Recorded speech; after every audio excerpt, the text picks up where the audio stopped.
Good morning, everybody. 17 minutes after the hour. Welcome to the Sunrise Show. Craig Froelich in. So glad you're tuned in with us. We're thrilled to welcome into the studio Molly Kreuzman, and she's the co-director of Coyote Trails School of Nature here in Jackson County, and they're down off of Highway 99. And, of course, the website, coyotetrails.org, and their phone number, 541-772-1390. And this is fantastic. And I'll tell you, it's down by Cellular Community Park, and you go to the softball fields, and before you cross the creek, hang a left, and there's signage there. But they have done a great job, and Brian Sotun with the Medford City Parks have got a wonderful arrangement with them, and they're doing a great job. And Molly, it's great to have you in the studio this morning. Thank you. It's wonderful to be here with you. You know, I'll tell you, with the training that's going on and the, I'm going to say, illumination, because so many kids, I mean, it's got to be a battle with video games and being hung up on the couch and not getting out in the wilderness just to kind of experience all of this. And I mean, day trips, they do day trips at the lake and the river. And they always do. I mean, I got kids and they all do that, but then they come back because the food is in town, you know. Absolutely. But this is great. I mean, talk about Coyote Trails, because I want to get to this 5 Women, 4 Seasons. Mm-hmm. But for anyone that hasn't been exposed to Coyote Trails School of Nature, talk about that. Okay, so this was something that my husband started in 2003. It started out as a kids camp, but it's quickly blossomed into something for people of all ages. And what we do is we take people out in the woods and we teach them what we refer to as traditional living skills. So how to make fire, how to find food, how to build a shelter, how to track animal.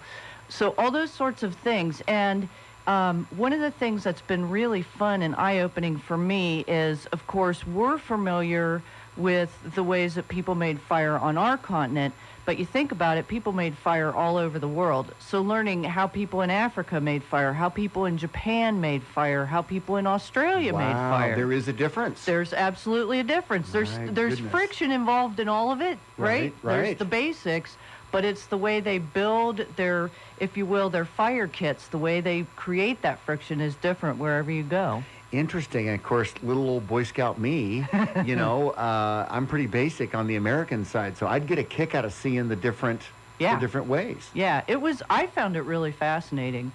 So, but we started this for a couple of reasons. My husband always had this dream of starting the camp, and both of us were really fortunate to grow up with woods nearby. I grew up with a creek down below my house. I mean, I spent my childhood catching salamanders and crawdads and building forts and all those sorts of things. Love it, yeah. And, yes, we all know kids play video games and all that stuff. And that's, I have no judgment about that. It is what it is. But I think you have to balance that. Right. It's a balance, yeah. Yeah, with time away from that. And so what we really wanted to do was to get kids out in the woods and give them things that would occupy them and fascinate them, like making fire, so that they wouldn't miss those video games. So they could start to learn to create their own balance of wanting to go out and be in the woods versus wanting to stay in and play their video games. Everyone talks about camping and going out, and, it integrates into everything we do when you are aware. I went hunting with some friends once, and we were kind of having a lunch break, and they were throwing their plastic off of their sandwich, and I was walking behind them, just calmly picking them up, but I thought to myself, they have no concept of what they're doing. Well, it's something that it's an old adage, but it's something that I truly believe is you don't take care of what you don't know, and you don't care about what you don't know. So, one of the big things that I found when I moved to this area was that there are so many people in Medford, Ashland, Talent, and Phoenix who don't realize that there are salmon in Bear Creek, that this is still very much an alive creek. And these are educated people who don't know this. So again, if you're not going out and if you don't understand what's there, how in the world are you going to protect it and care about it? Oh, absolutely. And we've had river keepers.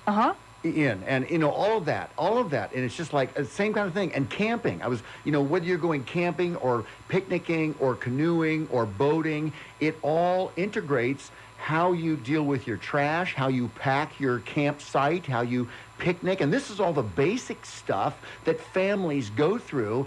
And to have kids kind of changing that systemic thing and getting out to Coyote Trails School of Nature is fantastic. We have a break coming up in the next little bit, but we've got Molly Kreuzman in with us. She's the facilities manager for Coyote Trails School of Nature, and the website, coyotetrails.org, and this is their busy season, so I'm thrilled that you were able to come in because they've got classes going nonstop, and Joe's up on the mountain doing that kind of thing, and there's daily classes, and then there's weekly classes, and there's overnights, and then we want to talk about this year-long, this class that was featured in the Mail Tribune back June 23rd, 24th, the 5 Women, 4 Seasons. We want to talk about that when we come back, too, because this is an amazing, you've got a Kickstarter campaign going on, yes, right? We do, yep. And the story of these women living in this shelter, and it's a hut, right? It's a, what do they call it? They actually build it. Yeah. It's pretty phenomenal. I'm pretty impressed. One of them might go on to be an architect. I can't tell. It's pretty well done, I got to say. So every year when they do this, they take the 5 members, or how many members, and they build their hut from scratch. Is that... Exactly. Okay, so they don't just inherit the hut from the year before. There are people, we don't tear down the old ones necessarily. We will pull them apart and rebuild them, because obviously when you're using non-permanent, like, if you're not using plastic, if you're using leaves and debris, it's going to break down after a certain amount of time. Right. But each class does build their own shelter, so they get the experience of doing that. Wow, that's fantastic. Okay, well, let's get to the break and come back, and then we want to talk about what's happening there, because you're filming a documentary as well. So there are some great projects going on at Coyote Trails School of Nature. Like I said, their website, coyotetrails.org, and the phone number for the office, 541-772-1390. And we've got Molly Kreuzman in the studio with us. Let's get to a quick break and then come back. More on the Sunrise Show on News Radio 880 KCMX. Fascinating stuff, and what a teaching moment for kids, parents, grandparents, aunts, uncles. This just expands the experience so much. I'm so thrilled to have her in, and this is great stuff. Okay, back after this break. Don't go anywhere. You don't want to miss the second part with Molly Kreuzman. We'll be right back from Coyote Trails.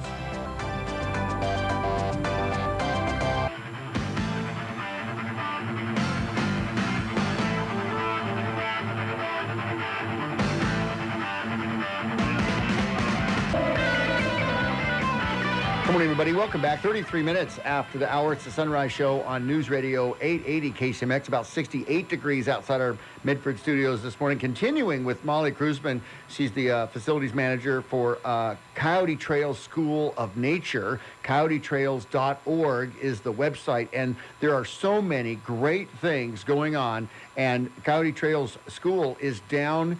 It's on Jackson County property, but there's a great agreement with Brian Shotun and Medford Parks, and Coyote Trails School of Nature is doing a great job down there, but it's on the way to the softball fields at Cellular Park. You just hang a left before you cross the creek right there, and there's the visitor center and all of that. And then, of course, they sign up for classes. And Molly, it's great to have you in this morning. Thank you. I'm so excited to be here. Well, exactly right. And there's this Kickstarter that's going on for 5 Women, 4 Seasons, and that's a website in itself. 5 Women, and the number 5 Women, the number 4 Seasons.com, and that gets to the Kickstarter, I think, correct? That'll actually get you to our website for the film. So I'll explain to people what's happening. So our most advanced class at Coyote Trails is called the Caretaker Program, and you have to have gone through earlier classes, so you have to have some knowledge of the skills it would take to live primitively or traditionally, as we like to say. And so you are chosen, and then you get the opportunity to spend an entire year living up at our wilderness campus, which is up off of Dead Indian Memorial Road. And this year, for the first time in our 10-year history, we had 5 young women sign up to live for a year. And I got so excited because traditionally, it's not thought that women could do this kind of a thing. I mean, How are they going to build a shelter? How are they going to make fire? How are they going to collect? Yeah, how do they stay safe? How do they stay where's safe? their food come from? I mean, all Right. of the hygiene issues. I mean, all of that, right? Right. So it was really exciting to me. And so I was out one night and I said something about, oh, we should really be documenting this. And the next thing I know, I get a call from a woman from LA who says, I'm a videographer. I'm moving up. We're making a documentary film. Holy cow. Okay. So we started filming, and unfortunately, she took off for another job, but we have a really incredible videographer, Michelle Alvarado, who's out of Bend, Oregon. And so we have been documenting this entire year. The girls, I call them girls because it is a transformation they go through in this year. And they arrived last September, and they'll be here until this September. So it's coming right up on the end of their full year of having been there. You know, this is going to change their life. Absolutely. I mean, Absolutely. for umpteen years after this, this will stay with them and it'll perpetuate just because of everything that's going on there. Yeah, and one of the things that I say a lot about what we do is, you know, I worry about kids today, and it's funny because people will say, do you work with kids that are at risk? And to me, all kids are at risk right now. I'm with you 100%, yeah. And one of the things that I really worry about is that everything they hear is negative. There are no jobs, you can't afford school, you'll have too much debt, the environment is ruined, blah, blah, blah. And so, you know, we at Coyote Trails really want to make this a place where we can show young people all the positives that there are, because there are so many positives in this world. We've come so far from where we were. It's easy to look at the tough stuff and the bad stuff, but there's so many good things that are happening. And when you get kids out in the woods where they can just run and whoop and have fun, boy, it changes their whole outlook. And it really, you know, you think back to those days when you were little and you used to lay in the field and just watch the clouds. Just watch the clouds and just let your mind wander. And so few kids have that opportunity anymore. And I think that's the kind of thing that can really have such a positive impact. Yeah, and it's such a waste. I mean, their brain power is being wasted. They're not harnessing what they could do, their true potential. And then you're absolutely right. All the negative pulling everybody down.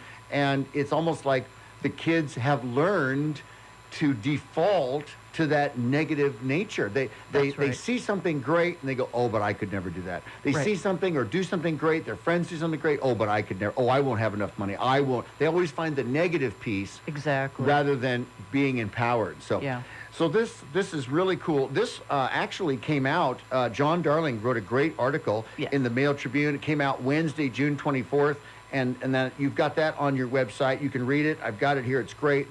These young ladies, it would be great to talk to them. Of course, there's the documentary. When is that going to come out?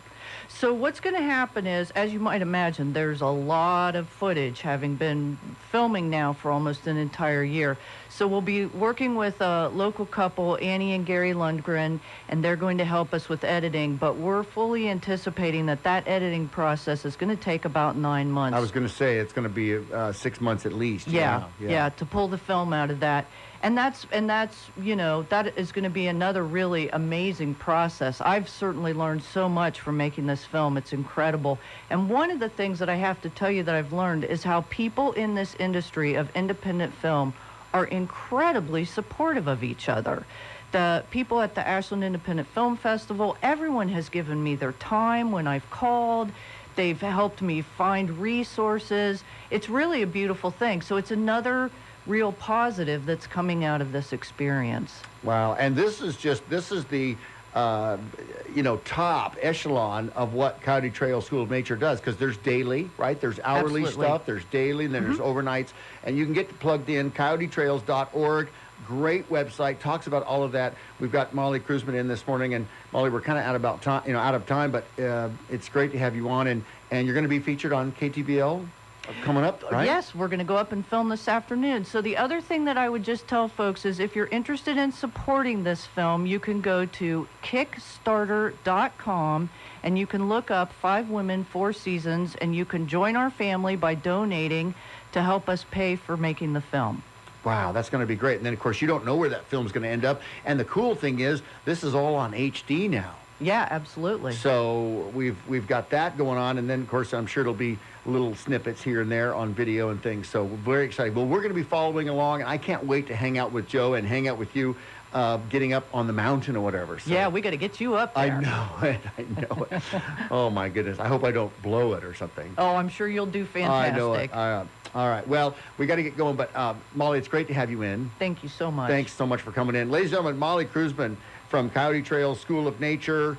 Tell you, this is a wonderful gem in our Rogue Valley, and we're so thrilled to have them in doing this great work. CoyoteTrails.org, the phone number 541-772-1390. We got to get to a quick break, and then we'll be back on the Sunrise Show, News Radio 880 KCMX.